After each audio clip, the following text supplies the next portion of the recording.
Number 5, Castello San Giorgio. I really have a thing for castles. My favorite is Lombardy is Castello di San Giorgio. The castle was constructed more than 600 years ago and is still standing today, surrounded by a sizable moat. Number 4, Rotonda di San Lorenzo. Another magnificent illustration of why Mantua was inducted into the UNESCO World Heritage List is the Rotonda di San Lorenzo.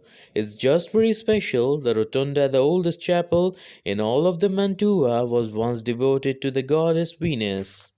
Number 3, Ducal Palace. The Gonzaga family, previously called Ducal Palace, which was constructed for the area's nobility home for nearly 400 years. Seeing it is quite breathtaking, particularly the Cortile della Cavallerizza.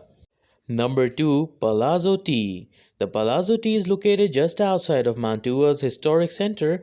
It's one of the most exquisite places in northern Italy, constructed by Giulio Romano over 500 years ago. Once inside, don't miss the fall of the giants, the loggia, and the exquisite Cyrillian window.